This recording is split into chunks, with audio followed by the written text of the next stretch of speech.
आज से हम भगवद गीता के 7वें अध्याय में प्रवेश करते हैं।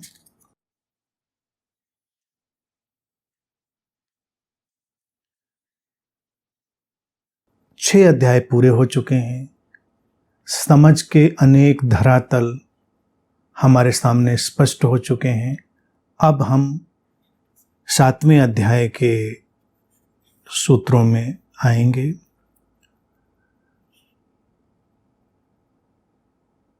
श्री कृष्ण कहते हैं, हे पार्थ, सुनो, मेरे प्रति अनन्य प्रेम रखते हुए मुझ में स्थित रहकर पूर्णतः मुझ पर आश्रित होकर योगाभ्यास करने पर तो बिना किसी संदेह के मुझे जान पाएगा।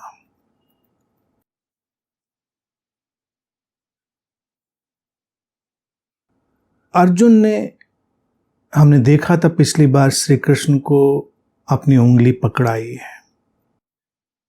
वो खोजी से शिष्य की तरफ बढ़ा है। तो अब श्री कृष्ण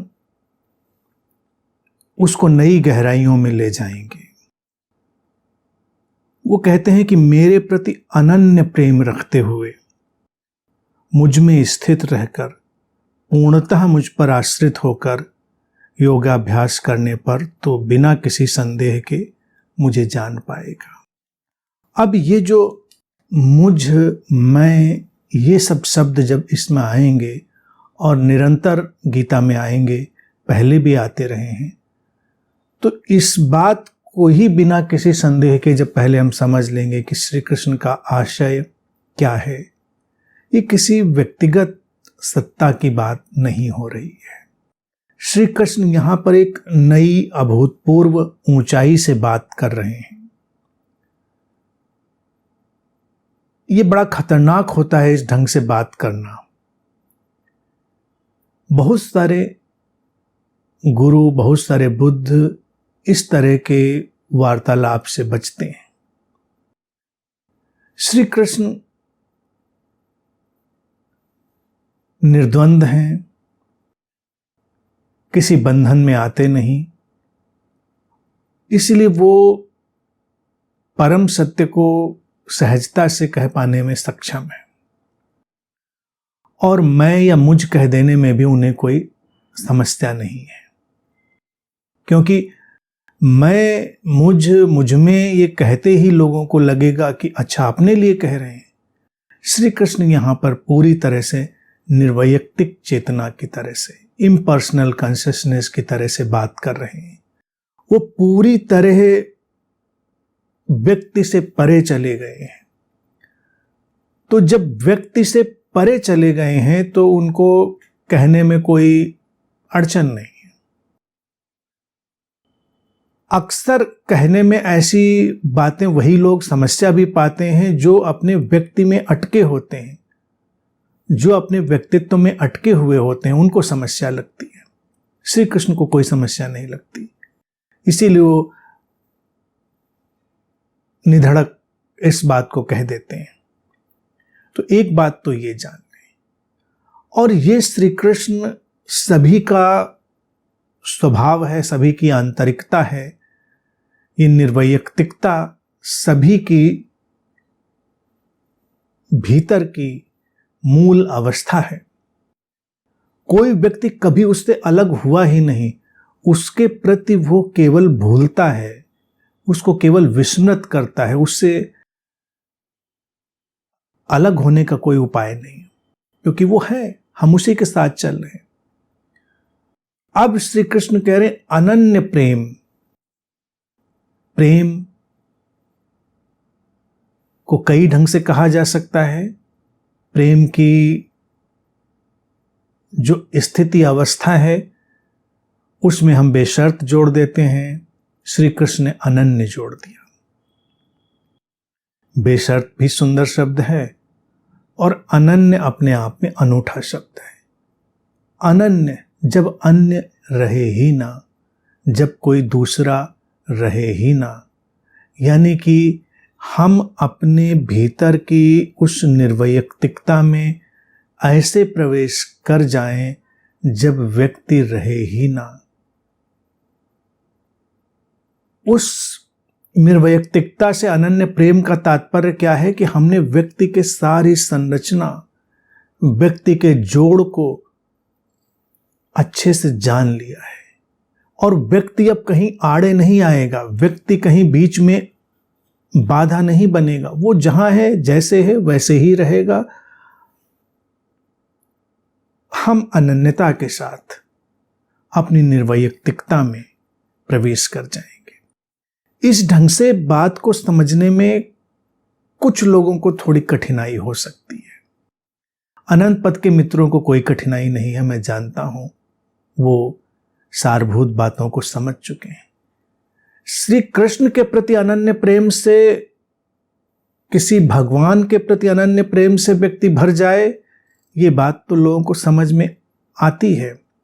वहीं से भक्ति निकलती है, वहीं से पूजा निकलती है, वहीं से आराधना निकलती है। सारा जो ये विस्तार हमको दिखता है भक्ति का, वो इसीलिए कि जब हम उसको निर्वैयक्तिक को भी वैयक्तिक बनाते हैं। मनुष्य की समस्या भी कितनी विकट है कि वो निर्वैयक्तिक के साथ रिश्ता जोड़ ही नहीं पाता। निर्वैयक्तिक को भी जब वो वैयक्तिक ना बना दे, इम्पर्सनल को भी पर्सनल ना बना दे, तो वो उससे जोड़ ही नहीं अनुभव करता। तो ये जो श्री कृष्ण एक भगवान की तरह, श्री कृष्ण एक आराध्य की तरह लोगों के सामने आ गए जनजीवन में, वो इसीलिए, और गीता उनके सामने, वो कहेंगे देखो गीता में तो कह रहे हैं श्री कृष्ण, सीधे सीधे तो वो कह रहे हैं, तो ऐसे ही हमको चलना है। लेकिन श्री कृष्ण यहां पर व्यक्ति की तरह मिट गए हैं, वो बात ही नहीं कर रहे व्यक्ति की तरह, और इस बात की परवाह भी नहीं कर रहे हैं कि कोई सुनने वाला क्या कहेगा। सुनने वाला ये कह सकता है कि अच्छा अपने बारे में कह रहे हैं, ये अपने लिए सारी बात कह रहे हैं, तो वो परेशान भी हो सकता है। वो कह रहे मेरे प्रति अनन्य प्रेम रखते हुए मुझ में स्थित रहकर पूर्णतः मुझ पर आश्रित होकर। पूर्णतः आश्रित क्या होता है? जब हम सब छोड़ देते हैं। हमारी निर्वैयक्तिकता परम संभावना का क्षेत्र है। अनंत संभावनाएं वहां गतिमान होती हैं, आगे जाती हैं, विकसित होती हैं, अनंत अभिव्यक्तियों में ढलती हैं। तो हम जब पूरी तरह आश्रित हो जाते हैं अपने उस मूल स्वरूप पर, तो हम अपने जीवन की अनंत संभावनाओं के प्रति खुल जाते हैं। अब जीवन ढलता रहेगा अनंत अनंत रूपों में, जैसे उसको ढलना होगा। ये बड़ी सुंदर अवस्था है। श्री कृष्ण जैसे लोगों को जब हम देखें तो एक बात तो साफ समझ में आ ही जानी चाहिए कि वो व्यक्ति निर्भर तो किसी को बना नहीं रहे होंगे, वो व्यक्ति पूजा को तो बढ़ावा दे नहीं रहे होंगे, क्योंकि ये सब नादानी है। तो वो जो कह रहे हैं उसको सारभूत ढंग से समझें, उसको बहुत ज्यादा मुश्किल नहीं है समझने में। बस प्रारंभिक स्पष्टता अगर किसी को है पर्सनल इम्पर्सनल की, तो समझ में आ जाता है। वो कहते हैं कि जब इस तरह से रहेगा और योगाभ्यास में रहेगा, योगाभ्यास क्या? निरंतर जोड़ की अखंडित होने की अवस्था। तू बिना किसी संदेह के मुझे जान पाएगा, मुझे जान पाएगा, श्री कृष्ण को नहीं, निर्वैयक्तिकता को, उस इम्पर्सनलनेस को, जो कि एक बेबूझ पहेली की तरह हमारे सामने होता है। इस निर्वैयक्तिकता को ही जानने का एक तरीका, जिसको रमन महर्षि कहते हैं कि मैं कौन हूं। सब है अपनी तरफ, पहले ये जानो कि मैं कौन हूं। शुरू होता है मैं कौन हूं एक व्यक्ति की तरह, एक व्यक्ति पूछता है, और धीरे धीरे व्यक्ति गिरता जाता है और निर्व्यक्ति बचता जाता है। तो मैं कौन हूं में कोई उत्तर नहीं आता। मैं कौन हूं पूछते पूछते पर्सनलाइजेशन गिर जाता है, निर्वैयक्तिकता में प्रवेश हो जाता है। होने की अवस्था, the state of pure presence, state of pure being, होने की शुद्ध अवस्था, उसको जान पाएगा। आगे श्री कृष्ण कहते हैं, मैं इस तत्व ज्ञान को विज्ञान के आयाम में पूर्णतः समझाऊंगा, जिसे समझकर विश्व में पुनः जानने योग्य कुछ भी शेष नहीं रह जाता। तत्व ज्ञान को विज्ञान के आयाम में समझाऊंगा पूर्णतः, जिसे समझकर फिर जानने योग्य कुछ भी शेष नहीं रह जाता।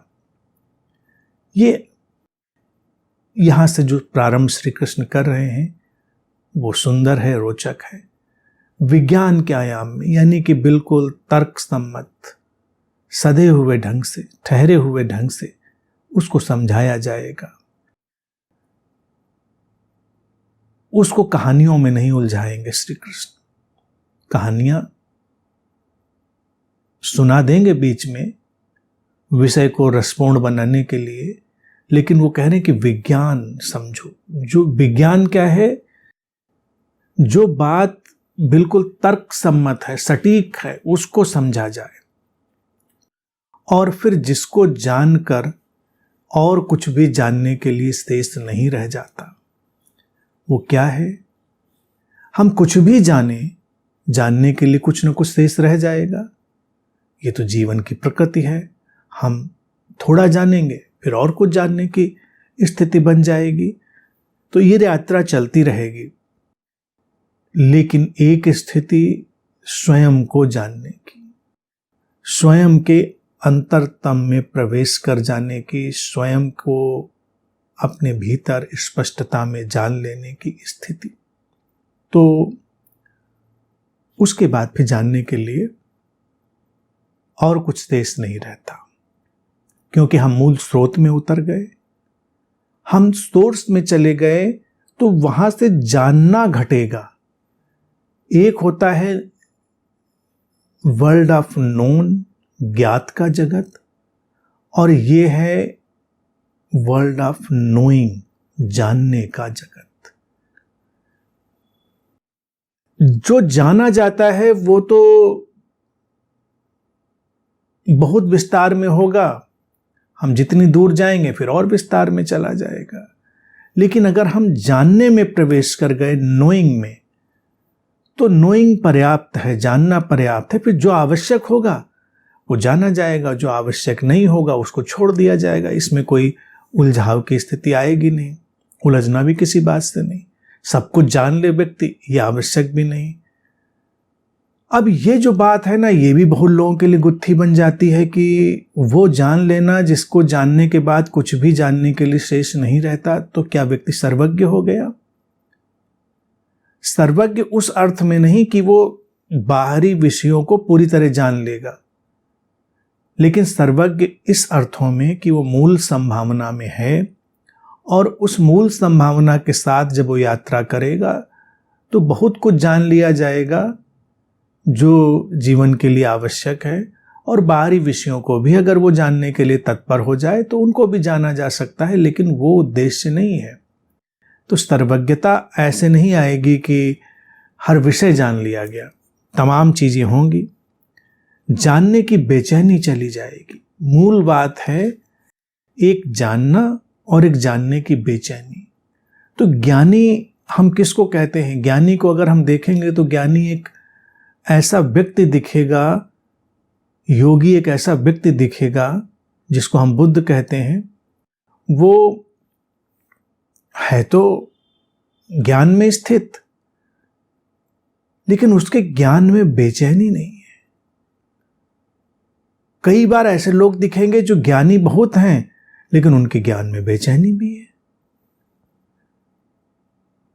ये जो जानना जिसकी बात श्री कृष्ण कह रहे हैं, इसका सिरा उस निष्कंपता से जुड़ता है जिसकी चर्चा वो पीछे कर आए हैं, जिसको वो कहे आए हैं कि योगी निष्कंप होता है, उसका अंतरतम कंपन रहित होता है। कंपन रहित होगा उसका अंतरतम, निष्कंप होगा।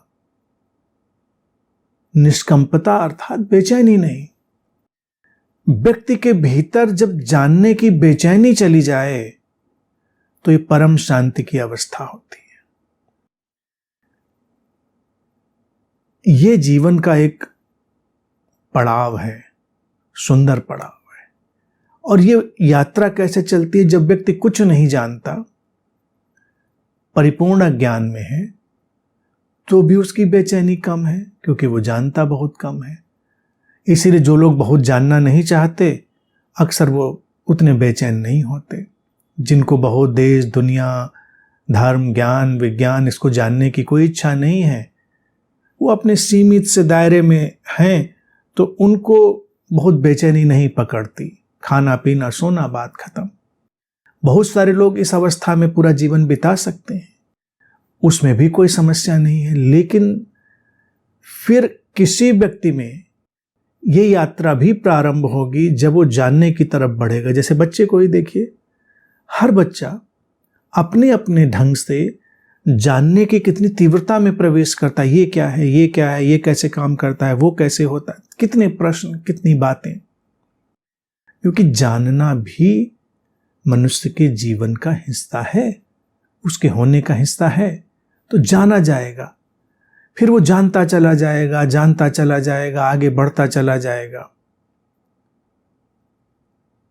जितना जानेगा उतना अच्छा भी होगा उसके जीवन में, सफलता सुफलता भी उसके जीवन में आएगी, और बेचैनी भी आएगी, क्योंकि जानने को फिर बहुत कुछ बाकी रह जाएगा।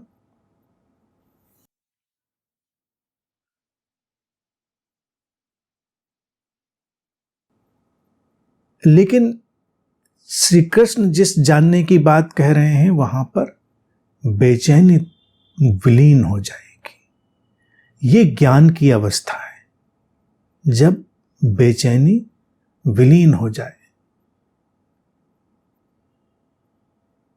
एक बुद्ध की पहचान भी इसी आधार पर करी जा सकती है कि वो अपने ज्ञान में चैन से है या बेचैन है। श्री कृष्ण के होठों पर बांसुरी भी हमने इसीलिए रखी है कि जैसे हम कहते हैं ना, चैन की बांसुरी बजा रहे हैं, मुहावरा भी बन गया, चैन की बंसी। बंसी बजाता ही कौन है? जो बड़े चैन में हो। बेचैन बंसी क्या बजाएगा? बेचैन व्यक्ति के भीतर तो उसका अपना नगाड़ा बज रहा है, बंसी कहां बजाएगा? तो ये मुहावरा भी बन गया, चैन की बंसी बजाना। ज्ञान ऐसे ठहराव पर, ऐसी गहराई में जिसमें कोई हलचल नहीं, कोई लहर नहीं, कोई कंपन नहीं, तो वो जानना, वहां पर फिर जानने के लिए कुछ शेष नहीं रहता। शांति हो गई, ज्ञान में शांति का प्रवेश। कुछ जानने के लिए शेष नहीं रह जाता, इसका मतलब है नहीं सब कुछ जान लेगा। श्री कृष्ण ने बात बोले तो श्री कृष्ण अगर सामने होते तो उनसे पूछते तो सब कुछ वो भी नहीं जानते होते। दुनिया के किस कोने में क्या चल रहा है, क्या कैसे, अपने जीवन के बारे में जानते। लेकिन अब उनके ज्ञान में शांति आ गई तो जानने की बेचैनी चली गई। ये बड़ा महत्वपूर्ण पड़ाव है। अब चूंकि उन्होंने कहा है कि हम इसको विज्ञान की तरह बताएंगे, सूत्रों में, फार्मूलों में, तो आगे वो कहते हैं, सहस्त्र मानवों में कोई एक मेरी प्राप्ति हेतु यत्न करता है, और उनमें भी प्रयत्नशील लोगों में भी कोई एक ही मेरे परायण होकर मुझको तत्व से जानता है। अब ये बात जो है, ये एक सूत्र की तरह आ गई, और ये यात्रा है। एक जब व्यक्ति के भीतर अज्ञान बहुत गहरा है, सब ठहरा है, उसके अंदर कुतूहल भी नहीं है, वो बिल्कुल पशुवत स्थिति है, आहार निद्रा मैथुन की स्थिति, उसी को हम पशु भाव कहते हैं। पशु भाव, तंत्र विज्ञान में हम इसको ऐसे ही विभाजित करते, पशु भाव, फिर वीर भाव और दिव्य भाव। 3 स्थितियां तंत्र हमारे सामने रखता है। तो पशु भाव में बस जैसे पशुओं को देखिए, खाना पीना सोना, आहार निद्रा मैथुन, बस खत्म बात। लेकिन फिर जब मन सक्रिय होगा और मनुष्य बनेगा पशु से, तो उसके अंदर एक वीरता पैदा होगी, वीर भाव जागेगा। कुछ जानना, जानने की यात्रा में कई पड़ाव होंगे। कुतूहल। कुतूहल बस कुछ भी, कैसे भी, रैंडम जानने की इच्छा, कोई गहराई नहीं है। जैसे हम चुनाव में क्या हो रहा है, कौन जीता कौन हारा, हम गहराई में भी नहीं जाते, हम विश्लेषण भी नहीं जानते, हम मनन मंथन विमर्श पृष्ठभूमि कुछ जानते भी नहीं, लेकिन हाँ बस अखबार को ऐसे पढ़ा। तो जैसे सोशल मीडिया, व्हाट्सएप यूनिवर्सिटीज, ये सब हैं, ये कुतूहल को बढ़ावा देती हैं। व्यक्ति को लगता है हम बहुत कुछ जान रहे हैं, लेकिन बस कुतूहल है, नोइंग की इचिंग है, खुजली है कुछ जानने की। तमाम इस स्रोत से उस स्रोत से सतही चीजें इकट्ठी कर लेना, ये बड़ी सामान्य सी अवस्था है। फिर कुतूहल के बाद आती है जिज्ञासा। जब फोकस्ड होता है व्यक्ति, किसी विषय की गहराई में प्रवेश करता है, मनन आएगा, मंथन आएगा, जिज्ञासा में व्यक्ति टिकेगा। जिज्ञासा जीवन के मूलभूत प्रश्नों को खोलने की प्रक्रिया बनेगी। तो जिज्ञासा, कुतूहल, पहले तो एक बड़ा समुदाय जिसके अंदर कुतूहल भी नहीं जागा, फिर एक समुदाय, उसमें से छोटा सा आएगा जिसमें जिज्ञासा जागेगी। लेकिन जिज्ञासा भी बहुत गहरी चीज नहीं है। भारतीय दर्शन कहता है कि जिज्ञासा में भी व्यक्ति भटकता है, क्योंकि जिज्ञासा को भी कई बार बहुत दूर तक अपने साथ लेकर नहीं चल पाता। अड़चनें आ गई, कोई बाधा आ गई, जिज्ञासा छूट गई। जैसे कोई व्यक्ति पढ़ाई ही करना चाहता है मान लो, और कुछ बाहरी समस्याएं आ गई, उसने पढ़ाई लिखाई छोड़ दी, बात खत्म हो गई। कोई व्यक्ति ध्यान जानना चाहता है, थोड़ी बहुत समस्याएं आई, ध्यान छोड़ दिया उसने। तो जिज्ञासा में भी बहुत तल होंगे, इनको ऐसे देखें, क्योंकि ये एक मोटा मोटा वर्ड अगर हम कहें तो वैसे काम नहीं चलेगा। इनकी बड़ी हायरार्की बनेगी। कुतूहल की भी हायरार्की बनेगी। कुतूहल में गहरे प्रवेश करते करते व्यक्ति जिज्ञासा में प्रवेश कर जाएगा। जिज्ञासा के निम्नतम धरातलों पर व्यक्ति होगा तो टिकेगा नहीं। जैसे मेरे पास भी लोग आएंगे, प्रश्न पूछेंगे, उनमें से कोई होता है जो अपने प्रश्न में टिकता है, नहीं तो इधर से पूछा उधर से पूछा, और अगर बस उनको थोड़ी देर जवाब ना दो, अपना प्रश्न भी भूल गए। सतही जिज्ञासा है उसके अंदर, वो जानना चाहता है, लेकिन इतनी भी गहरी नहीं है, इतनी भी जड़ें नहीं है उसकी जिज्ञासा में कि वो टिका रह पाए। कुछ लोग तो 5-10 मिनट में ही अपने प्रश्न भूल जाते हैं, कुछ हफ्ते 10 दिन में, कुछ महीनों में, कुछ के भीतर थोड़ा चलता है देर तक, वो भी खो जाता है। जब जिज्ञासा भी और निरंतर चलती रहे, कोई प्रश्न मथता रहे, तो वो विज्ञान, आविष्कार, साहित्य, कला, इन सबको जन्म दे देता है, क्योंकि वहां से फिर कुछ नया घटता है, नए का निर्माण प्रारंभ हो जाता है।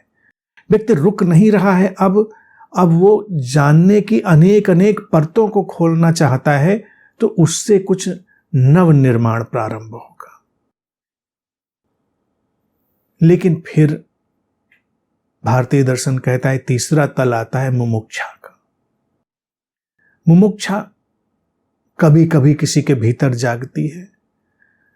मुमुक्षा अर्थात जाने बिना अब जिया ही नहीं जाएगा। ये कुछ ऐसी भीतर लौ जग गई है कि अब शांत बैठना संभव नहीं है, अब जीवन दांव पर लग गया है। यह है स्वयं को जानने की प्यास, यह है प्रामाणिक प्यास, यह है ऑथेंटिक क्वेस्ट, गहनतम प्यास। मैं कौन हूं? यह अक्सर मुमुक्षा में उठे हुए प्रश्न होते हैं। मुमुक्षा व्यक्ति के पूरे अस्तित्व को हिला देती है। जिज्ञासा तो हम बस आराम से कर सकते हैं, with T, with coffee, with anything, जैसे आराम से बैठ के डिस्कशन होते हैं ना, तो जिज्ञासा वैसे चलती है। मुमुक्षा एक भूकंप है, एक जलजला है, वो तो अब उन परतों में प्रवेश करके ही मानेगा। नींदें उड़ जाएंगी। व्यक्ति के जीवन में जैसे एक तूफान खड़ा हो जाएगा। ये कंपन नहीं है, ये निष्कंपता में प्रवेश करने के पहले का आयोजन है, अस्तित्व का। श्री कृष्ण ने इसको अपने ढंग से कह दिया, लेकिन उसका विज्ञान यही है। हजारों में से कोई एक चलता है उधर।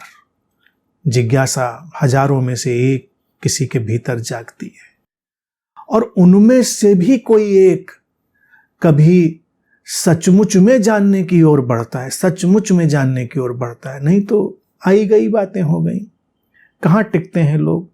संबंध नहीं टिकते लोगों के। इसीलिए संबंधों में भी जो राख जम जाती है, वो क्यों जम जाती है? अचानक एक उचंग पकड़ी, संबंध निर्मित हुए, हमें लगा प्रेम की गंगा बही, लेकिन प्रेम की गंगा 4-5 साल में प्रेम का नाला बन जाती है। फिर सारा उठापटक शुरू। कितने लोग हैं जिनके जीवन में प्रेम की गंगा बहती रही, निरंतर बहती रही, और इतनी बही कि वो अपना विस्तार करती चली गई और अपने साथ सागर को भी ले आई। यानी कि उस गंगा के बहते बहते व्यक्ति सागर में मिल जाए। प्रेम का इतना बड़ा विस्तार कितने लोगों के जीवन में दिखता है? ज्यादातर लोगों के जीवन में दिखता है, अरे बड़ी जोर शोर से गंगा बही थी, बाद में तो नाला, और नाले में भी फिर नाली छोटी वाली, फिर उसमें से दुर्गंध उठती है, फिर कलह शुरू होती है, संघर्ष शुरू होता है। तो लोग कहते हैं बताइए जीवन कैसा है? प्रेम हो, जीवन का कोई गहरा भाव हो, हर व्यक्ति उसकी तरफ उठता है, लेकिन उसकी निरंतरता में कहां रहता है? निरंतरता में कोई कोई रहता है। कितने लोग हैं जिनको ढूंढो वो कहेंगे कि हाँ, एक बार बड़ा आध्यात्मिक कीड़ा काटा था मुझको, मैं हिमालय गया और तमाम गुरुओं से मिला, फिर छोड़ दिया सब, फिर लगा कि कुछ नहीं है। क्या उसको सचमुच में ये बात समझ में आ गई कुछ नहीं है, या अब ताकत नहीं रही, हिम्मत नहीं रही, या जिन उद्देश्यों से जा रहा था वो उद्देश्य पूरे नहीं हुए? क्या हुआ? ये जोश कहाँ गया? लेकिन कोई कोई ऐसा होता है जिसका जोश ठंडा ही नहीं पड़ता। गुरुओं का भी जो एक कारोबार चलता है, वो कारोबार उनका चलता ही इसलिए है क्योंकि उनको ऐसे मुमुक्ष शिष्य मिलते नहीं। उनको ज्यादातर तो कुतूहली शिष्य मिलते हैं, जिज्ञासु भी नहीं मिलते। कुतूहली शिष्यों को तो समझाना, उनको प्रवचन देना बहुत रोचक है। अक्सर देखिए कि कुतूहल वाले प्रश्नों में कितना मजा होता है। रावण के 10 सिर क्यों थे? अच्छा, 10 सिर से रावण एक साथ खाना खाता था कि एक एक करके खाता था? नहीं, खाना तो चलो खा लेता, फिर ब्रश करने में कितनी दिक्कत आती होगी उसको।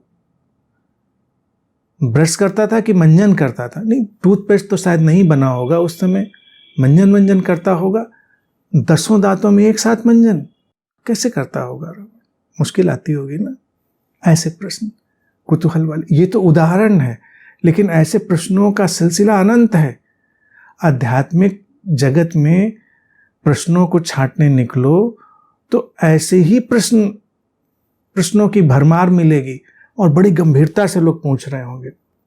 अब ये रावण के 10 सिर तो हमने कह दिए तो लोगों को हंसी भी आ जाएगी कि हाँ ये बात तो हंसी वाली होगी, लेकिन ये चक्रों के तल, ये जीवन ऊर्जा के तल, ये लोक, ये 14 लोक, ये 17 लोक, 15, 7, 10, 11 किताबें ढूंढने जाइए, पूरी लाइब्रेरी भर जाएगी उस मम्बो जम्बो से। कुतूहल से तो पूरा संसार पटा पड़ा है ना, तो भीड़ तो उसी की मिलेगी, बहुतायत तो उसी की मिलेगी। तो गुरुओं के पास वो शिष्य हैं, उनका भी काम चलता रहता है, कारोबार चलता रहता है। फिर जिज्ञासु आते हैं तो सचमुच में वो कुछ जानने की कोशिश करते हैं, सचमुच में। लेकिन जानने वाले भी बहुत दूर टिकते नहीं। एक सीमा आ जाती है जब वो अपनी जिज्ञासा को भी छोड़ छाड़ के चल देते हैं।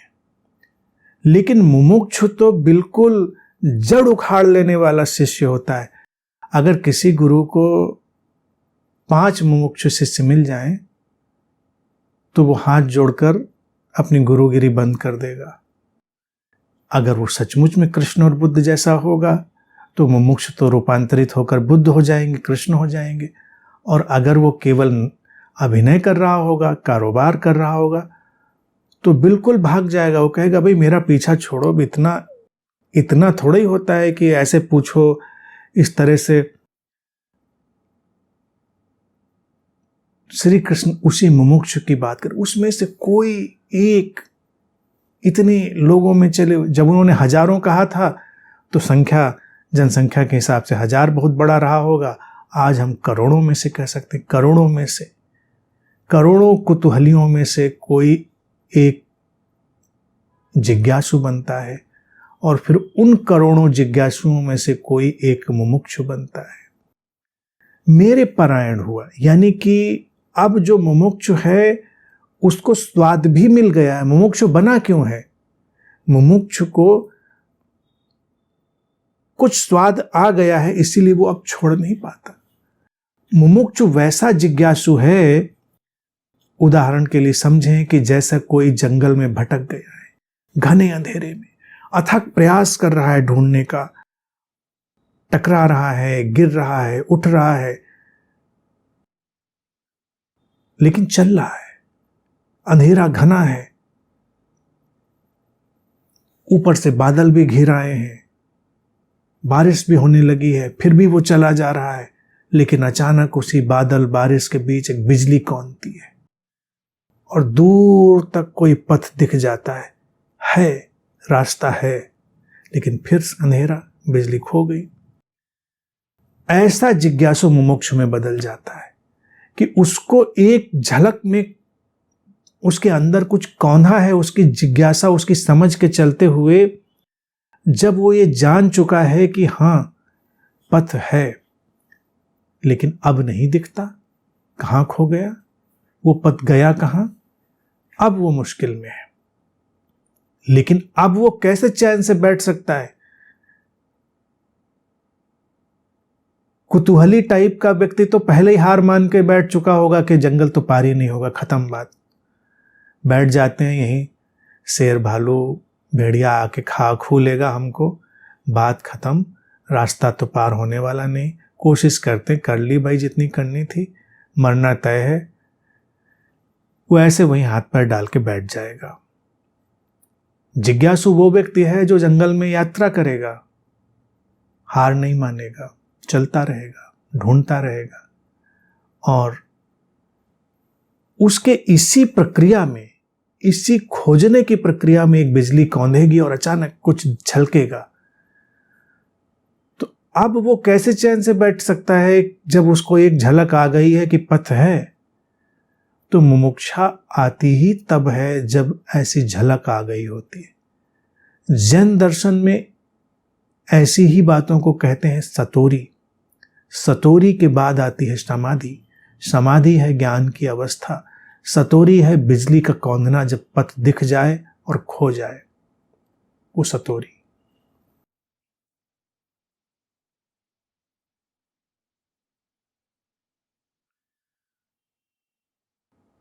तो श्री कृष्ण इसीलिए कह रहे कि ये देखो ऐसा कठिन है, और फिर मुझको तत्व से जानता है, यानी मुझको वास्तव में फिर जानता है। तो ऐसा व्यक्ति तो वास्तव में ही जानेगा। ये श्री कृष्ण अब बड़े ही सुव्यवस्थित ढंग से, जो कह रहे हैं मैं उस तत्व ज्ञान का विज्ञान समझाऊंगा, तो बड़े सुव्यवस्थित ढंग से उसको समझा रहे हैं। भाषा उनकी अपनी है, उस भाषा को हमें आधुनिक संदर्भों में, आधुनिक अर्थों में डालकर देखना होगा, तभी बात समझ में आएगी।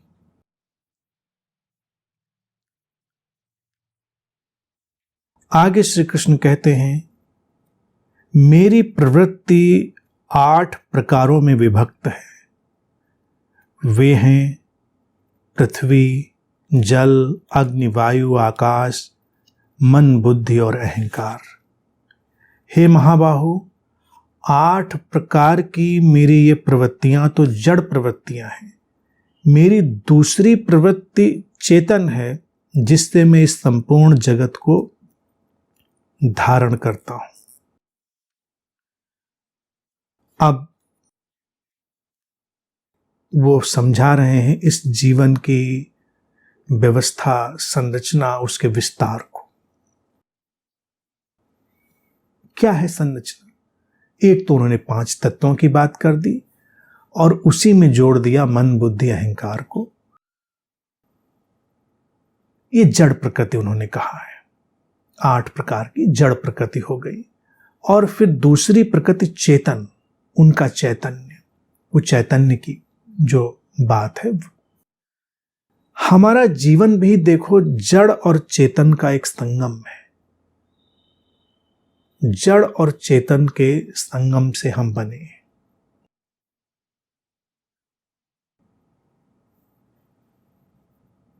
यहां पर जब श्री कृष्ण ये बात कह रहे हैं तो ये एक बहुत ही समझने योग्य बात है। और देखा जाए, इतने पहले मनुष्य के मनोविज्ञान में इतने गहरे प्रवेश करके इन बातों को कह पाना आश्चर्यचकित करने वाला भी है। जड़ प्रकृति, चेतन प्रकृति। जड़ क्या है? जो बनता है, बिखरता है, उसमें अटकना नहीं है। जो बना है बिखरेगा, उसमें कैसे अटकेंगे और क्यों अटकेंगे? कोई उसका औचित्य नहीं है।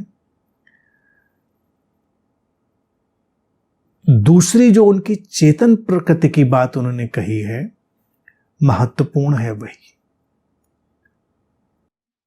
वो हमारी पकड़ से परे है। ज्ञात का जितना जगत है वो जड़ प्रकृति का जगत है। और जिसको जी कृष्णमूर्ति कहते हैं ज्ञात से मुक्ति, फ्रीडम फ्रॉम द नोन। ज्ञात से मुक्ति का जो जगत है वो है चेतन प्रकृति का, चैतन्य का जगत। ये सब मशीन है, पदार्थ है।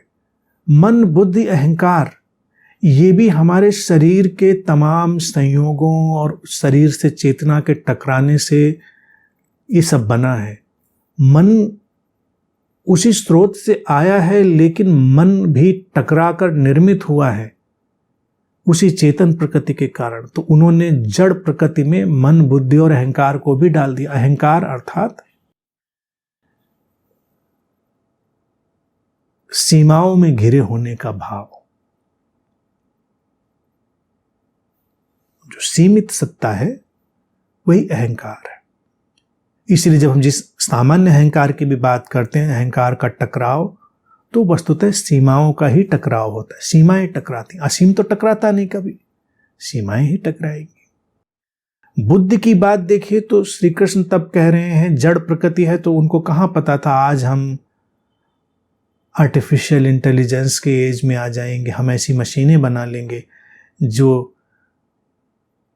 हमसे भी ज़्यादा बुद्धिमान प्रतीत होंगी। हालांकि मनुष्य से अधिक बुद्धिमान तो कुछ नहीं हो सकता, क्योंकि उसकी बुद्धि जीवंत है। मशीनें तो प्रोग्राम्ड होंगी, लेकिन फिर भी बुद्धि है, हम उनका उपयोग कर सकते हैं, वो सब चीज़ें कर सकती हैं। वो उनकी बुद्धि ही तो करा रही, उनके अंदर जो वो डेटा फीड है वही तो काम करा रहा है मशीनों के अंदर। तो हम भी इस मशीन में डेटा ही फीड करके काम कर रहे हैं अपनी बुद्धि पर। इसीलिए कोई गुमान करने की जरूरत नहीं किसी व्यक्ति को कि हम बड़े बुद्धिमान हैं। एक चुटकी में ये बुद्धि गायब हो जाती है। एक चोट सिर पे लगे, कोई बीमारी आए, गायब। डिमेंशिया हो गई, बुद्धि गायब।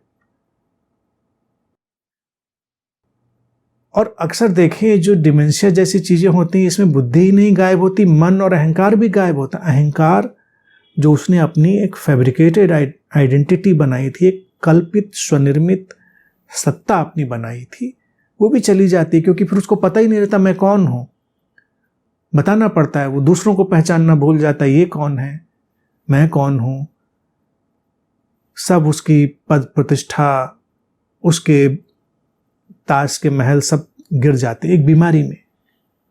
जड़ है, वो जड़ प्रकृति है, वो बिखर जाएगी। इसलिए इस पर क्या इतना इतराना। बुद्धि हमारे भीतर आ गए तमाम आंकड़ों से निर्मित हुई है, उपयोग के लिए है, चली जाएगी। 5 तत्वों की जो उन्होंने बात कर दी, उनसे भी सब बनता बिखरता है। तो उन्होंने इस बनने बिखरने वाली सत्ता की बात कर दी। मन भी तो अनेक संयोगों, अनुभवों और हमारी संस्कार बद्धताओं का जोड़ है। मन को भी इसीलिए बहुत मूल्य देना नहीं। मेरा मन, तेरा मन, कितना टकराव है उसमें। जड़ प्रकृति टकराती है और संघर्ष में पड़ती है, लेकिन उसकी अपनी कोई सत्ता नहीं है। श्री कृष्ण कह रहे हैं दूसरी प्रकृति जो मेरी है, दूसरी जिसको हम कहते हैं चेतन है, जिसमें संपूर्ण जगत को, जिससे मैं इस संपूर्ण जगत को धारण करता हूं, जिससे मैं इस संपूर्ण जगत को धारण करता हूं, उस चैतन्य के ऊपर ही तो सब अभिव्यक्ति की लीला चल रही है। सारा सौंदर्य तो उस चैतन्यता का ही है।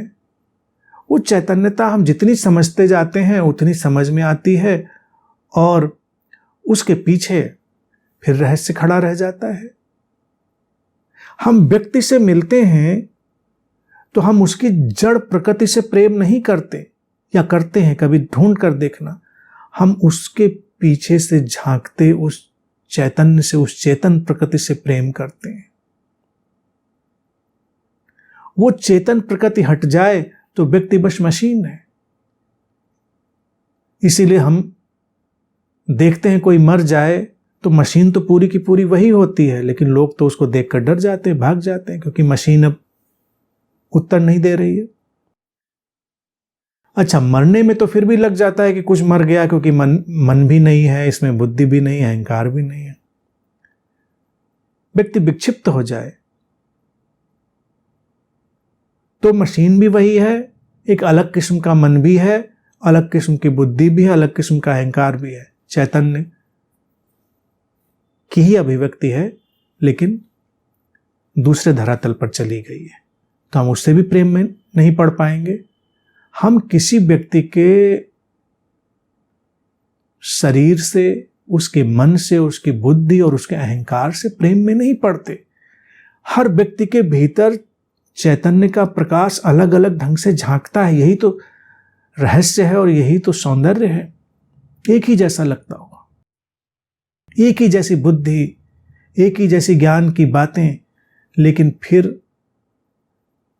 किसी की ज्ञान की बातें हमारे अंदर कुछ और जागृत कर देती हैं।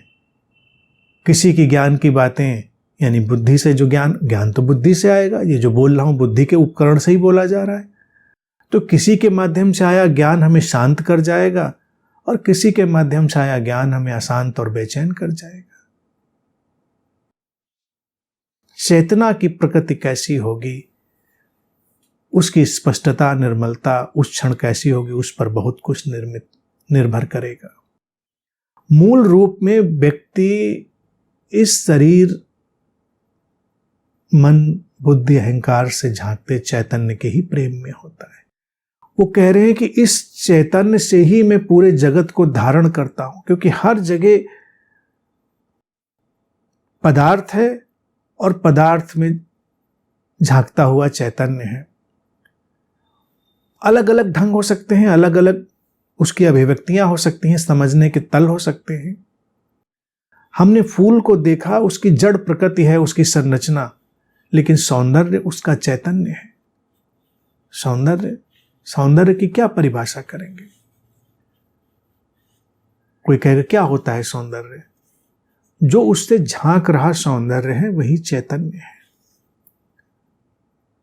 आगे श्री कृष्ण भी इसको और अच्छे से समझाने वाले हैं कि ये कैसे कैसे चीजें आगे जाती हैं। तो वो कहते हैं कि तू ये समझ ले कि सभी कुछ मेरी इन दो प्रवृत्तियों से ही उत्पन्न होते हैं तथा मैं संपूर्ण जगत के उद्भव एवं प्रलय का मूल कारण हूं। सब कुछ इन जड़ प्रवृत्तियों से ही, प्रकृतियों से ही उत्पन्न होता है और संपूर्ण जगत का उद्भव और प्रलय, उसका मूल कारण मैं ही हूं। मैं ही अर्थात मैं ही वो निर्वैयक्तिक चेतना, इम्पर्सनल कॉन्शियसनेस, उसी से सब उपजता है, उसी से सब मिटता है। मूल कारण मैं ही हूं, ये जान लो। ये दोनों प्रकृतियों के संयोग से सब कुछ चल रहा है। मूल है वो स्रोत जिससे जड़ और चेतन दोनों निकलकर आगे बढ़ता है, विकसित होता है। ये जीवन के बनने और मिटने का विज्ञान है। जीवन ऐसे ही बनता और मिटता है। इसी को श्री कृष्ण कह रहे हैं कि ये उद्भव और प्रलय मैं उसका मूल हूं। मैं उसका मूल हूं। इस भाषा को हमेशा ऐसे ही ट्रांसलेट करिएगा कि मैं अर्थात वो निर्वैयक्तिक चेतना, वो स्रोत। वो जो व्यक्ति खड़ा है श्री कृष्ण, वो भी तो बनेगा मिटेगा, वो नहीं, उसकी बात तो कर नहीं रहे। वो भी जड़ और चेतन प्रकृति का एक संयोग है, वो भी बनेगा और बिखरेगा। उसके परे जो है वो उसकी बात कर रहे हैं। तो ये उन्होंने मूल एक समझाने के लिए एक ढांचा खड़ा कर दिया है यहां पर कि ये सब बातें ऐसे ऐसे चल रही हैं। ये दो विभाजन कर दिए हैं और सारा संसार इन्हीं प्रकृति के दो ढंगों पर निर्भर करता है। विकास के जिस पड़ाव पर अब हम हैं, हम इन चीज़ों को बहुत अच्छे से समझ सकते हैं। हम जिसको श्री कृष्ण ने कहा कि विज्ञान के ढंग से समझाएंगे, तो आज के विज्ञान के ढंग से हम उनको और अच्छे से समझ सकते हैं कि हम मशीनों को बना रहे हैं, उनका पर्सनलाइजेशन कर दे रहे हैं, तो पर्सनलाइज हो जा रही हैं। मशीनों का भी अपना एक अहंकार बन जाएगा। अहंकार का अर्थ ही पर्सनलाइजेशन। जिस अहंकार को हम व्यक्ति के भीतर देखते हैं पर्सनलाइजेशन का, वो भी तो मशीनी ही है। उसमें कोई बड़ी विशिष्ट सत्ता नहीं है, वो भी एक मैकेनिकल नेचर है। कुछ प्रोग्रामिंग, कुछ डेटा पर खड़ा हुआ है। उसने अपने होने को कुछ अनुभवों और कुछ डेटा पर खड़ा किया है। उनको हटा दीजिए, बिखर जाती हैं चीजें। यानी कि वो अपने होने के उस मूल स्रोत में नहीं होता है जहां से वो ठहरा रह सके, जिसको श्री कृष्ण कह रहे हैं कि मैं पूरे जगत को धारण करता हूं। उसकी अस्मिता कुछ ब्लॉक्स से बनी है, कुछ जोड़ हैं जिनसे बनी है, उनको हटा देने से वो बिखर जाएगी। जो बिखर जाएगी वो जड़ प्रकृति है। जो नहीं बिखरेगी और बनी रहेगी वो चेतन प्रकृति है। शाश्वतता और क्षणभंगुरता का नृत्य यही जीवन में चलता है और जीवन के हर पल, हर पड़ाव पर यह हमारे साथ होगा। जब हम इस जड़ और चैतन्य के नृत्य को देखेंगे तो ये हर पल, हर पड़ाव पर हम किसी से मिलते हैं तो जड़ और चेतन दोनों मिल जाते हैं। एक तो मिल कैसे सकता है, दोनों ही मिलते हैं। जड़ है वो आंकड़े, वो डेटा, वो परिस्थितियां, वो बनती बिखरती हैं, हमारे स्मृति के डेटाबेस में चली जाती, वहां रहती हैं।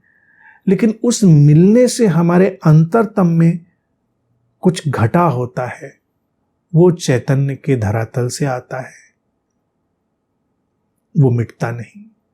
इसीलिए कई बार हम किसी से थोड़ी देर ही मिले हों और वो हमारे जीवन का अभिन्न हिस्सा बन जाता है। कैसे?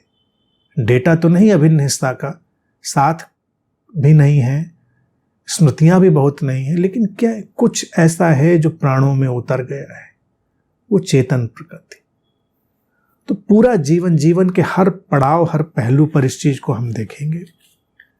अब श्री कृष्ण जैसे जैसे आगे प्रवेश करेंगे वो इन बातों को और अच्छे से स्पष्ट करेंगे और हम भी उसमें आज के समय की स्थिति का लाभ लेते हुए ज़्यादा स्पष्टता से प्रवेश करेंगे। क्योंकि श्री कृष्ण ने जब कहा जिस कालखंड में, उस समय के ज्ञान विज्ञान की सीमाएं थीं। आज हम जिस पड़ाव पर हैं तो हम बहुत आगे हैं, तो हम उनको और स्पष्टता से समझ सकते हैं। ये सौभाग्य का विषय है कि हम ज्ञान विज्ञान के इस पड़ाव पर हैं, भाषा अभिव्यक्ति के उस पड़ाव पर हैं। सुंदर है। तो जैसे जैसे ये आगे बढ़ेगा, ये बहुत रोचक ढंग से हम अपने जीवन के इस गहनतम रहस्य में प्रवेश करेंगे।